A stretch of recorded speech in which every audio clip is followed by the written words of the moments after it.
Attention, attention, this is History Lost in Time.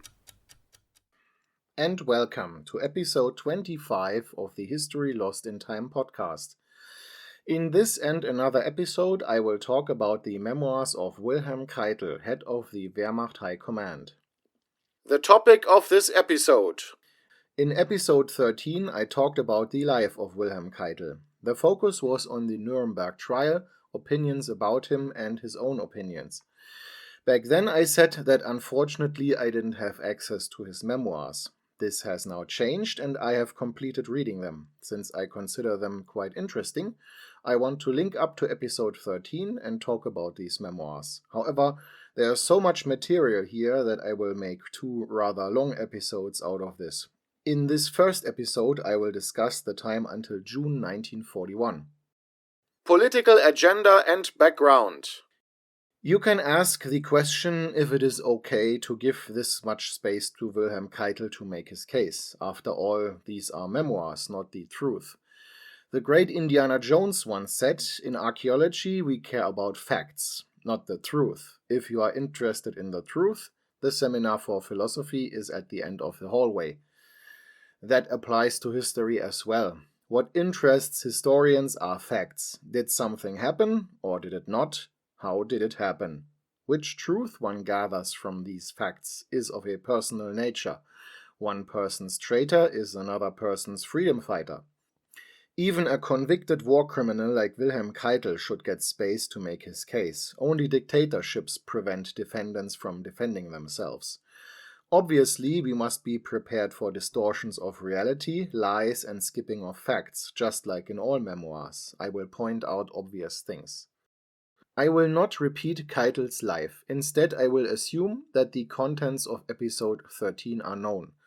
Okay, now that did indeed sound like a seminar, but well, you know what I mean. The sources that were used. The source is the following book, Wilhelm Keitel, My Life, Fulfillment of Duty Until the End, published by Werner Maser, edition Q of the Quintessenz Verlags GmbH, Berlin, 1998. A few words about Werner Maser. He was a historian who mainly focused on Nazi history. Over time he managed to uncover a lot of original documents, which allowed him to be ahead of his colleagues. He also had a good instinct when it came to the authenticity of documents. The forged Hitler diaries never fooled him. He knew they were a fake immediately. On the other hand, he did support some rather weird ideas. He claimed that Hitler had an illegitimate son in France. He considered the Nuremberg War Crimes Tribunal to be an illegal case of victor's justice.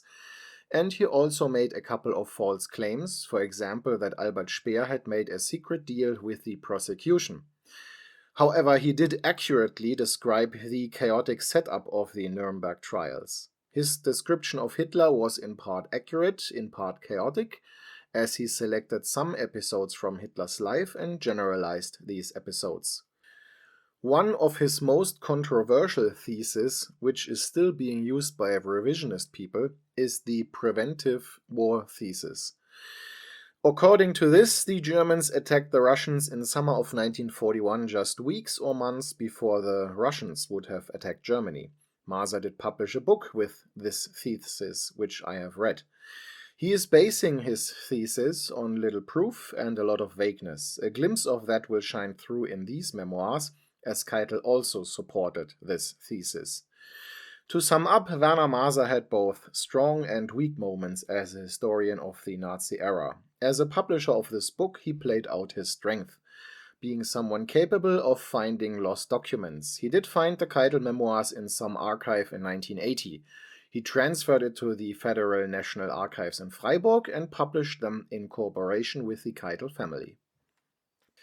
The Keitel memoirs are incomplete. In an online comment about the edition I bought, I of course found the claim that some cuts were made deliberately to hide something. Whoever wrote this obviously didn't read the book. First of all, Werner Maser is not someone who would shy away from publishing something that people wouldn't agree with. And second, Wilhelm Keitel wrote these memoirs during the Nuremberg War Crimes Tribunal. It is quite obvious that he didn't think he would be executed, because he spends quite a long time describing his youth and the time until 1914. You can actually see how he realizes that his time will be much shorter than anticipated. His descriptions become less and less detailed, and there are several parts he never had time to write. He finished writing 6 days before his execution. He was able to cover the time until 1914, the years 1933 to 43, and the last 3 weeks of the war, April 20th, 1945, up to his imprisonment on May 13th, 1945. He didn't have time for more. Werner Maser filled the gaps from 1914 to 33 with content from letters which the Keitel family provided to him. Obviously, Keitel's descriptions of the years 1943 to 45, as well as his wartime record from 1914 to 18, would have been very interesting. Me personally, I would have liked to hear his input regarding the years 1918 to 33, as I am very interested in the Weimar Republic. But well, better something than nothing, so let's get on with it. Wilhelm Keitel starts by describing his childhood and his youth at Lower Saxony. He describes people and locations that were important to him in great detail. The first dramatic event of his life was the death of his mother from tuberculosis when he was just 6.5 years old. Even decades later he would start to tear up when he heard songs that his mother used to sing to him. When he was 10 years old, he had to move into some kind of guest house for school children in another city in order to continue with secondary school. During these years, he got a serious eye infection which nearly caused blindness in one eye. Lots of luck was required for him to get cured. His doctor even talked about a medical miracle. Originally, he wanted to follow into his father's footsteps and become a farmer. His memoirs make it very obvious that he felt very strongly about farming and horses in particular. However, there was conscription in Germany, and since his father wasn't ready to transfer control of the family farm to him for quite a while, Keitel decided to become an officer first and then later retire to become a farmer. Since joining the cavalry was too expensive, back then soldiers had to pay for a lot of their own equipment, he decided to join the artillery. After all, they had horses there too. His first posting was at Wolfenbüttel near Hanover. The city had a long tradition as a garrison town. Keitel describes these early years in the military in great detail, and he mentions many comrades in arms and superiors. One rather amusing event should be mentioned. During a camaraderie evening, several ensigns he had befriended got a kick out of getting him drunk. When he felt sick, he fled to the restroom, only to meet the commanding officer of a neighboring garrison town there. When this major saw the totally drunk Keitel, he wanted to admonish him because of his state. Keitel tried to pull it together and to explain himself, but then he lost control and vomited all over the uniform of that major.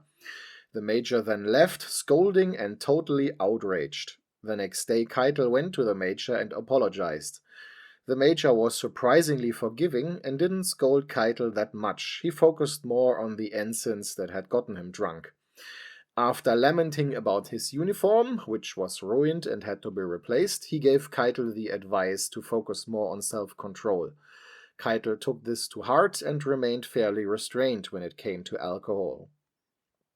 Keitel goes into great detail describing his time at various army bases and his love for riding. He participated at several tournaments and was always very proud when he won, meaning an artillery officer like himself had defeated cavalry officers.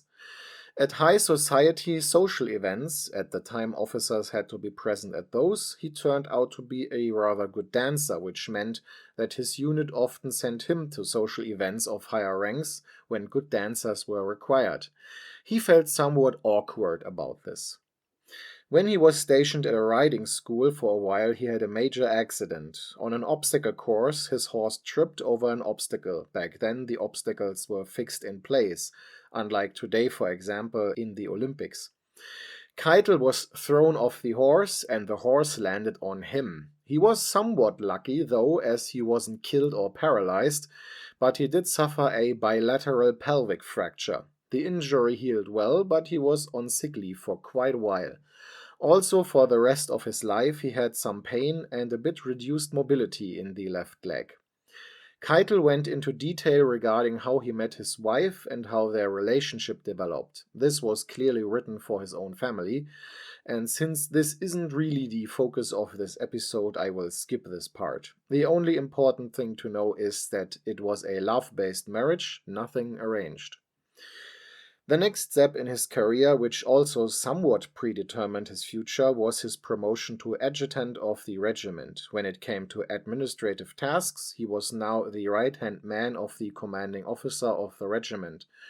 Now Keitel was an office soldier. He dealt with paperwork and the bureaucracy of the unit.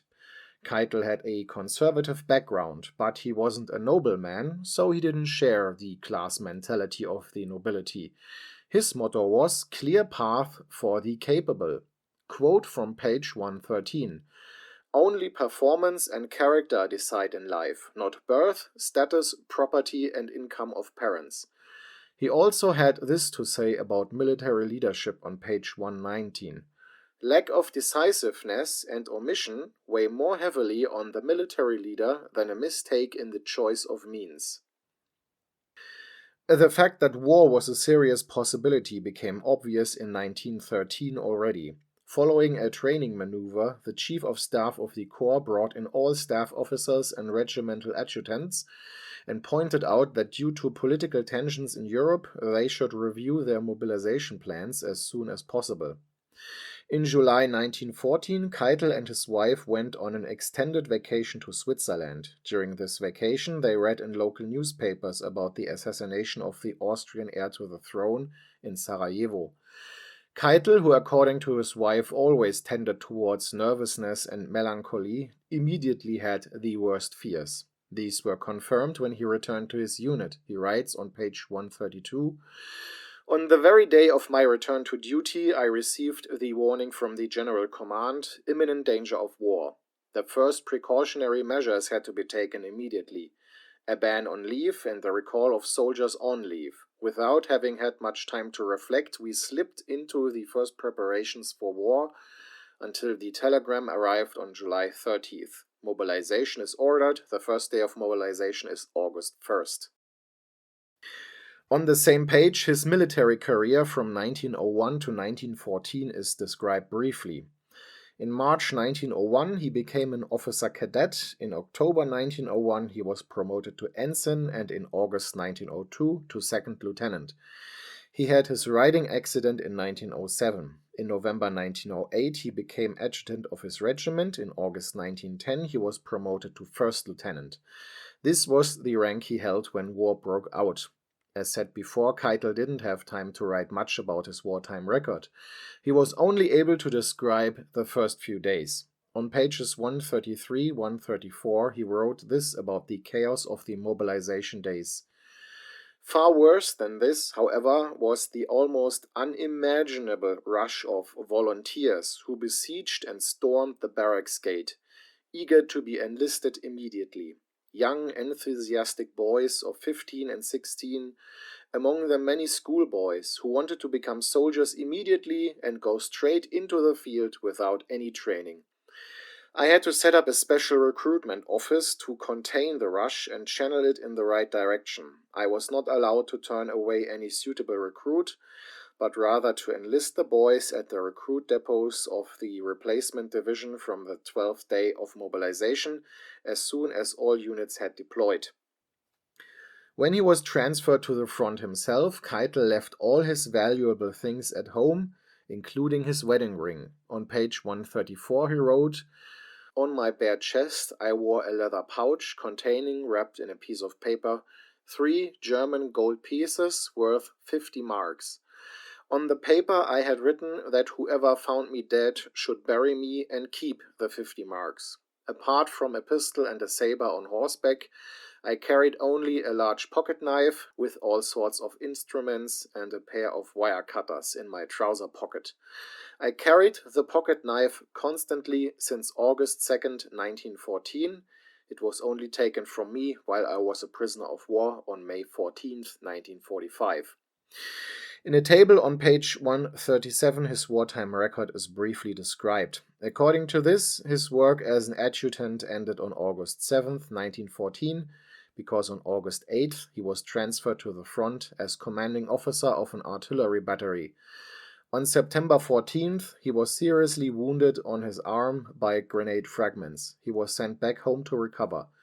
On October 8th, he was promoted to captain and 2 days later resumed his work as an adjutant.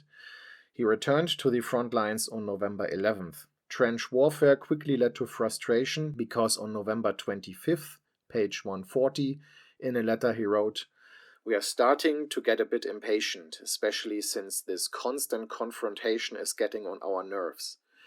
In a letter from December 10th, on the same page, he goes into more detail. "From North Flanders to south of Verdun, it's all frontal fighting, which, given our enemy's extensive entrenchments, would result in horrific casualties if a breakthrough or attack were attempted.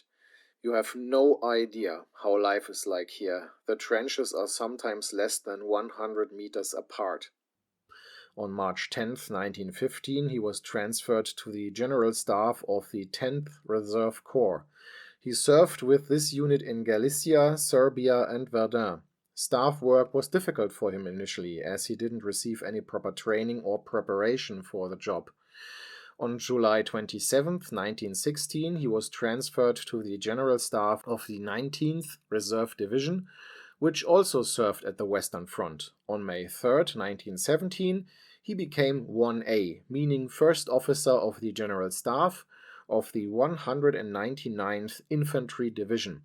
As 1A, he had to deal with organizational work, leadership, training, transport, accommodation, etc. On August 19th, he was used for special purposes, meaning for unusual tasks. On December 21st, 1917, he became 1A of the General Staff of the Marine Corps in Flanders.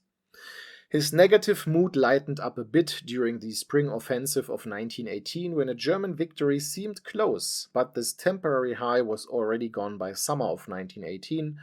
On July 2nd, page 147, he writes, "During this long period of war I have become more and more humble. I have given up on wishes and hopes for peace." In November 1918, he and his unit marched through Belgium and Western Germany towards a destination on the other side of the Rhine. The armistice conditions required that, and the marching performance demanded by the Allies placed the highest demands on troops and organization. The return march was successfully completed on November 30th. In a letter from December 1918, he described the withdrawal, which was chaotic at some times. He also mentioned meeting Revolutionary Navy soldiers in Antwerp. On page 150, he writes, "The 14-day march back through Belgium with 170,000 men subordinate to the Marine Corps General Command was one of the most difficult maneuvers I have ever experienced. After the Rhine crossing, the real grief began, because everyone wanted to be the first to get home. Anyone who knew discipline and order as the symbols of German soldierly virtues had probably experienced the saddest times in military life, when everything began to disintegrate and run away." For Wilhelm Keitel, the war ended on December 22, 1918. On that day, he was finally allowed to return home. However, he stayed with the army. On January 10, 1919, he was transferred to the General Staff of the 2nd Army Corps in Stettin, and for the first 4 weeks he served with the border security against Poland. Letters from that time reveal that he was deeply frustrated with the situation in Germany. The political chaos and the military defenselessness, which even prevented successes in border skirmishes with the Poles, were as unbearable for Keitel as was the democratic attitude, which was demanded now and which he didn't have, a fact he freely admitted. On June 1, 1919, he became second officer of the General Staff in a brigade in Hanover. On May 7, 1920, he was transferred to the Cavalry School in Hanover, where he worked as a teacher. On September 15, 1922, he was transferred back to Wolfenbüttel, where he again served as a battery commander. On May 1, 1923, he was promoted to major, his first promotion since 1914. On February 1st, 1925, he became group lead within the Army Organizational Department of the Troop Office in the Ministry of the Reichswehr. The Troop Office was basically a renamed General Staff of the Army, and this transfer marks Keitel's entry into the sphere of politics because now he was very close to the leadership of the Reichswehr minister, and the government as a whole. However, he didn't like this work very much. In letters, he complained about the high workload and the bureaucracy. He would have preferred a field command. In 1926, he was put in charge of the organization of the Eastern Border Security within the Troop Office. This didn't change his negative attitude towards working in the ministry. In a letter to her relatives, his wife wrote in September 1927, page 159, Wilhelm always talks about his transport to prison, by which she means the Reich Defense Ministry. On November 1st, 1927, he was transferred out of the ministry and became commanding officer of part of an artillery regiment in Minden.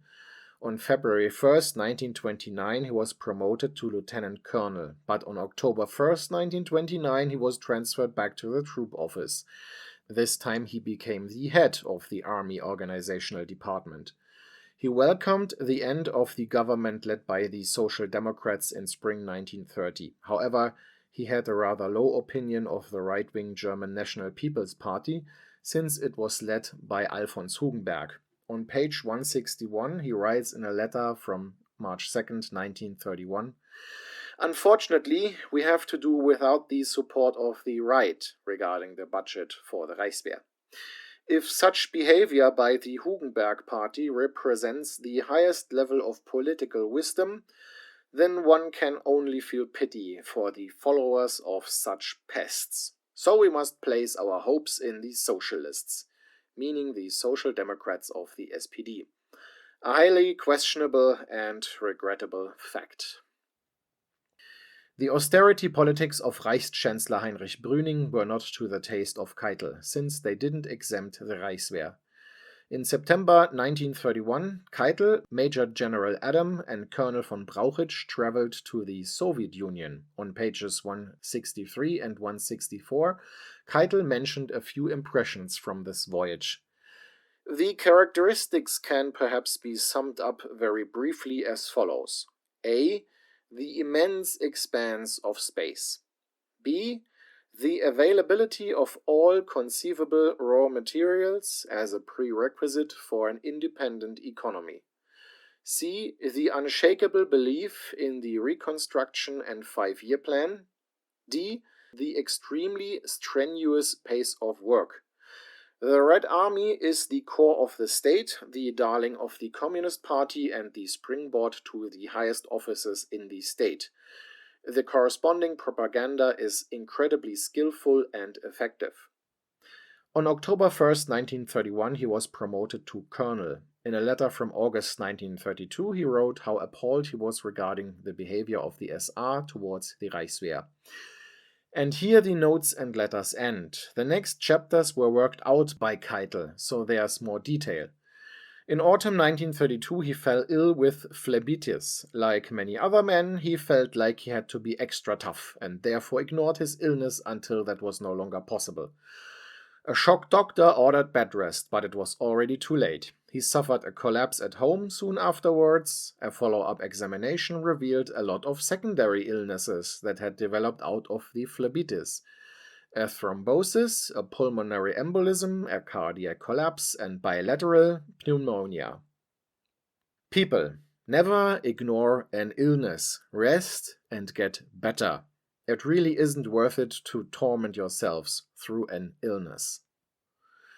Keitel's life was actually in danger, so he was put on medical leave. He only returned to office in January 1933, after about 4 months away from work.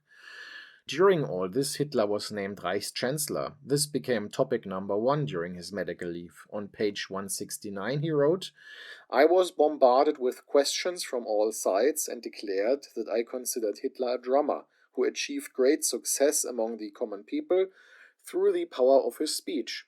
Whether he was, however, suitable to be Reichschancellor for any length of time seemed very doubtful to me. We were, after all, accustomed to frequent changes of government. However, in July 1933, his wife wrote in a letter that Keitel returned home very enthusiastic and full of energy after a personal meeting with Hitler. Obviously, Hitler had managed to impress him quite a lot. In 1934, Keitel's father died after a series of strokes. Keitel considered leaving the army to take over the family farm, which, by the way, was deeply in debt. However, in the end, the family decided that his son-in-law should run the farm instead. His hard work plus Keitel's generous salary allowed the farm to be free from debt by 1940. On page 175 to 177, Keitel talks about the Röhm coup of June 1934. It seems like he was only involved superficially. Local SR leaders had repeatedly asked him about secret weapons caches of the Black Reichswehr and had given him the impression that the SR urgently needed weapons for something. When the news were talking about the SR coup, this all started to make sense to him. He was only made aware of the truth during the Nuremberg War Crimes Tribunal. When he made these notes, this topic obviously hadn't been covered yet. In 1934, Keitel became commanding officer of a division in Bremen. He was very happy about this posting and would have preferred staying far away from the ministry. The reintroduction of conscription in 1935 took him by surprise. When he was ordered back to the ministry in 1935, he was very frustrated. However, since he was more or less personally requested by Minister of War von Blomberg and the Commander-in-Chief of the Army Fritsch, he had no choice, especially since he had known von Blomberg for many years already. On pages 183-184, he describes a joint meal with Hitler and many other high-ranking Wehrmacht officers, during which Hitler for the first time hinted at his aggressive plans in Europe. His speech dealt with Italy's Abyssinian War. Hitler defended Mussolini's position as justified. He, Hitler, would not participate in any sanctions against Italy. On the contrary, he wished Mussolini complete success. He hinted that we might one day find ourselves in a situation where we would not recognize or accept intervention against us in the realization of just demands. Today, as this memory has reawakened, I know what he was thinking even then. In 1935, he took part in a Nazi Party rally for the first time and was very impressed. When he worked at the ministry, he tried to increase the coordination between Army, Navy and Luftwaffe. However, these branches of the military were opposed to any joint operational staff and preferred their independence and the fact that they reported directly to the Ministry of War. Keitel's efforts failed in the end. According to Keitel, Minister of War Blomberg wanted to move the Wehrmacht ideologically towards National Socialism, while Commander-in-Chief Fritsch preferred a political neutral force.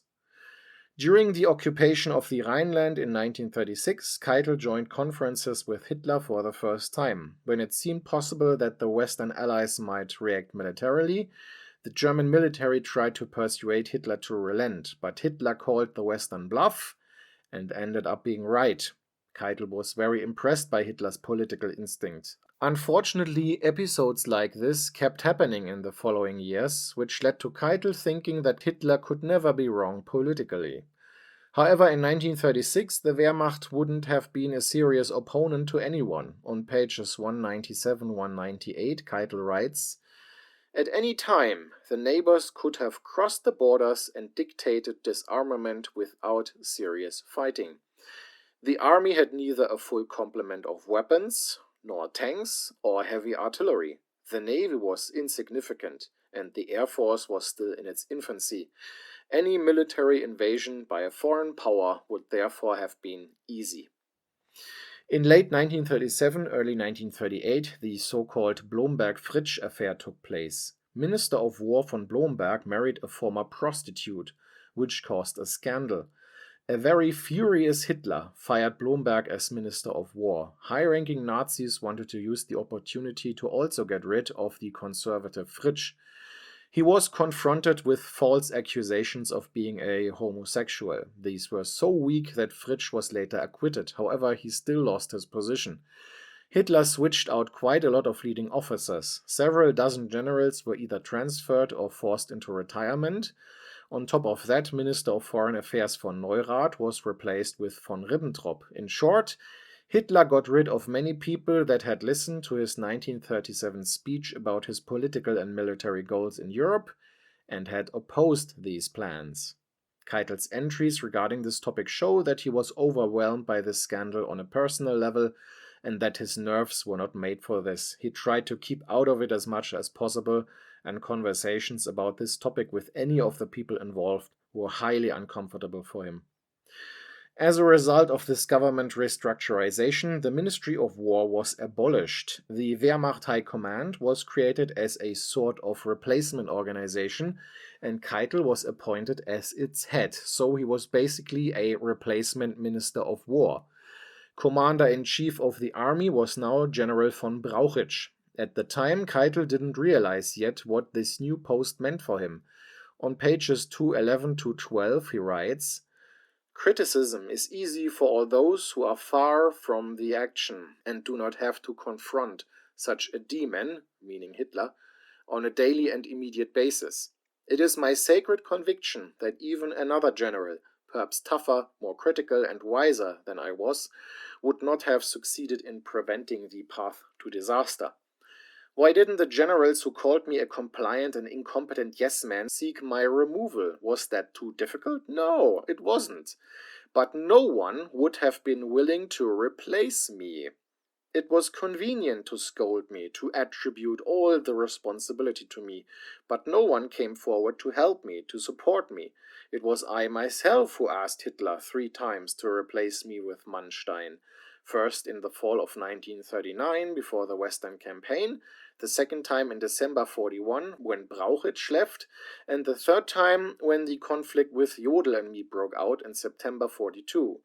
No one knows how unhappy I often felt in my position, except perhaps Jodl to some extent."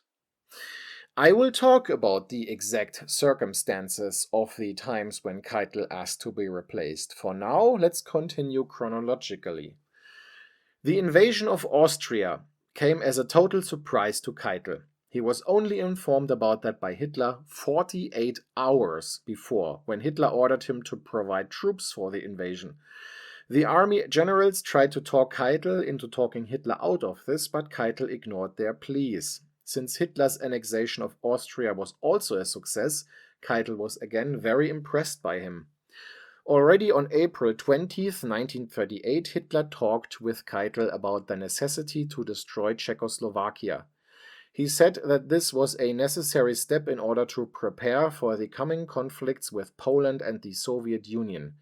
Keitel accepted this without saying anything and initiated the necessary steps. To cover up the deployment of troops near the Czechoslovakian border, maneuvers were planned, the same method that Russia used in 2022 to cover up its deployment of forces before the invasion of Ukraine. Keitel describes a scene on pages 227-228 that happened before the annexation of the Sudetenland and which is a typical Keitel scene. The Army High Command and Hitler had differing opinions on how the troops should be deployed and how they should march. A long discussion followed that lasted well into the night. Keitel suggested a compromise, which was refused by Hitler. In the end, Hitler ordered the generals to do as he said and then ended the conference. Quote page 228. "In the vestibule, General Halder asked me in a tone of deep indignation, what does he actually want? This annoyed me so much that I replied, 'If you haven't understood yet, I feel sorry for you.' General Brauchitsch had to intervene to conciliate me. Finally, while Halder was signing the orders, all I could say to Brauchitsch was, 'Why are you fighting with him when your position is lost from the start?'" For Keitel, this was a typical Hitler scene, because Hitler always got his way, either with or against his advisors. But it is also a typical Keitel scene, because he didn't resist Hitler at all, but instead attacked those who did. So it's no surprise that he was very unpopular with his colleagues and got the reputation of a yes-man. According to British Prime Minister Chamberlain, the Munich Agreement guaranteed peace in our time. However, just 4 weeks later, Hitler told Keitel that he was unhappy with the treaty and that the remaining Czech Republic had to be destroyed as well. When that was about to happen, in spring 1939, Hitler made it clear, before the final conference with Czech President Hacha, that the invasion would take place no matter the outcome of the conference with Hacha. Quote, pages 241-244. My hope that after the resolution of the Czech question, the Wehrmacht would finally be given the time until 1943, so often and so solemnly promised for its organizational and internally sound development, has not been fulfilled. An army is not a product of improvisation. Hitler's idea that the National Socialist worldview could replace what was lacking in technology and military prowess proved to be deceptive. Already in April 1939, Hitler demanded to solve the Polish question in an aggressive way. His guess was that the Western Allies would not intervene, because France had no interest in the war and the Polish question did not touch any major British political interests. When talking to Keitel, Hitler also pointed out that he didn't want to start a war over Danzig and the corridor, though. Quote, page 245. I believed Hitler, which is why I expected a political solution, albeit under the deliberate pressure of the military threat. Keitel thought that the Poles would give in after the Soviet-German non-aggression treaty was signed in late August 1939. When this was not the case, he opted for an official declaration of war, which didn't happen. Quote pages 251-252. As far as I know today, efforts to bring about an armistice and a diplomatic solution to the conflict continued until September 3rd. Mussolini, Chamberlain, Daladier, and the American president left no stone unturned in those first days of September to nip a world war in the bud. However, they remained unsuccessful, just as Hitler had left corresponding ultimatums from England and France unanswered. These ultimatums were sent from September 1st to 3rd, so even after the invasion had already started. Again, Hitler thought that the Franco-British behavior was just a big bluff, and for a while it seemed like he would again be correct. Regarding the Western actions during the invasion of Poland, the following quote from page 252. From a purely military perspective, this hesitant French fighting was completely inexplicable, unless, which seemed unlikely, they had considerably overestimated the strength of our Western troops or were themselves unprepared for war, as Hitler claimed. It contradicted all military principles to watch the Polish army being crushed and fail to seize the opportunity. Hitler already wanted to attack in the West in October 1939. The Army High Command was against that, since the army required rest and replacements. Keitel supported the army in this case. Quote, page 259. When I dutifully presented my views to him, Hitler, in full openness, he made the most severe accusations. I was obstructing him, he said angrily, and conspiring with the generals against his plans. He demanded that I adopt his views and represent them unreservedly to the Army High Command. When I tried to interrupt him by pointing out that I had indeed represented his assessment of the situation to Brauchitsch, he became abusive and repeated the accusation, which I found deeply offensive, of participating in and supporting an opposition against him.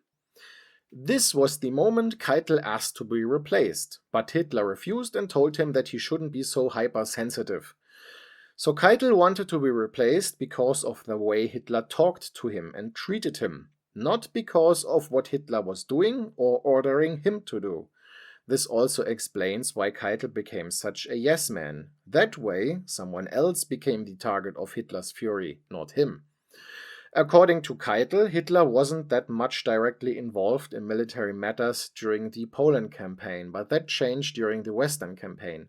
Hitler started discussing even small details with unit leaders, which led to briefings taking more and more time. When he wanted to transmit an idea, Hitler often used Keitel as a messenger. Depending on how unit leaders handled such attempts at micromanagement, these conversations could be more or less pleasant for Keitel. As is well known, the Western campaign ended very successfully for the Wehrmacht. Keitel considered the armistice signing in the Compiègne forest on June 22, 1940, as the height of his career. At that exact place, Germany had to sign the armistice in 1918 at the end of World War I. Hitler was only present at the start of the negotiations. He left and let Keitel handle the details, as a slight against the French. Keitel's French counterpart was General Hunzinger, a Frenchman from the Alsace region. All requests for change from the French were denied, just like it was done in 1918 and 1945 when the tables were turned. Quote page 271. When the ceremony was over, I dismissed all participants and remained alone with General Hunzinger in the saloon car. In soldierly terms, I explained to him that I had full understanding of his situation and the difficult task he had been faced with. I had to acknowledge his attitude as an officer of the defeated French army and expressed my personal respect. Then I shook his hand. He replied that he apologized for having in his anger once failed to exercise due restraint, but my revelation shortly before the signing that this would only be binding once a corresponding armistice agreement had also been concluded with Italy had hit him hardest of all. The German Wehrmacht, he said, had defeated France honestly, but the Italians never had. With a brief military salute, he then left the saloon car. The Dunkirk operation, which from today's point of view is not considered to be very positive for Germany, is often attributed to Hitler's order to stop. Keitel's point of view on this is rather interesting, as he highlights the background of this decision somewhat, if what he writes is true, that is. He writes that the local commanders were unsure themselves on what to do, so they let Hitler decide. Because of his own wartime experience in the region, Hitler was also cautious. So when the commander-in-chief of the Luftwaffe, Göring, boasted that he could finish off Dunkirk on his own, probably everyone was rather relieved, because it meant someone else would handle this. Whether things happened like this or not is unclear. However, it is possible that the survivors of the war transferred the responsibility of this decision to a dead man in order to polish their own reputations. According to Keitel, the army pushed for an invasion in England while the navy was cautious. Everything depended on the Luftwaffe, and again Hitler was unsure. This is described similarly by other officers. Keitel was happy about his promotion to Field Marshal after the Western campaign, although he was also a bit ashamed since he had been an office general and not someone with a field command. In late July and early August 1940, he had a long vacation of 10 consecutive days for the last time. Since he had become head of the Wehrmacht High Command, he had only had 1 or 2 days of vacation here or there. Even weekends were filled with work. On pages 279 to 283, Keitel describes his general relationship to Hitler, the Nazi Party, and National Socialism. I want to pick a few quotes from these pages. I was a soldier who saw his highest goal in helping to organize and establish a Wehrmacht freed from all the shackles of the Treaty of Versailles, without, however, spending much time racking my brains over the path to overcoming political inhibitions. It wasn't the Nazi Party platform that drew me into Adolf Hitler's world of thought, but rather the many soldierly analogies. The soldierly element of the ideology exerted an almost unconscious attraction. I also saw some dark sides in the period from 1933 to 38 that deeply discouraged me, but they failed to shake my faith. Where there is much light, there's also shadow. No birth without painful labor. The only soldier in me also tended not to think too much. I came to the conclusion, take care of your duty as a soldier and don't mind politics. In other words, Keitel preferred looking away and the close your eyes and just push through method instead of facing the reality of National Socialism. But I'll let him continue. Hitler's captivating personality, his rigorous logic, and his unsurpassed eloquence captivated everyone, even the most reluctant. He won over the soldiers through his skillful and historically sound connection to the best traditions of Prussian soldiery. I was too old and too firmly anchored in my monarchical, soldierly attitude as an old-school officer, and as a Lower Saxon too conservative to embrace a revolutionary new way of thinking and renounce my traditional upbringing. According to Keitel, Hitler always reacted like this when faced with opposition regarding his plans. I bear sole responsibility, calm down. And when someone pointed out the problem with international laws, he said, I have only the welfare and happiness of my people in mind, and I subordinate the opinion of the world to that. A few finishing words. On page 283, Keitel writes about Hitler, I succumbed to the suggestive power of this intellectually superior mind and its demonic willpower, which despised compromise. Here I was no match for the position I now had to assume. So Keitel freely admits that he was too weak for this position. At the same time, though, he also says that until the Poland campaign, he was always supportive of Hitler. From the Poland campaign to the Western campaign, he allowed himself to be persuaded, but he opposed the Russia campaign of 1941. Is this all true, though? This is Keitel's self-description and justification. It could be true, but it doesn't have to be. One always has to remain critical and cautious when it comes to memoirs. But now it's time to finally end this mammoth episode. The second part of the Keitel memoirs will most likely be discussed in episode 29. Thank you. This was History Lost in Time.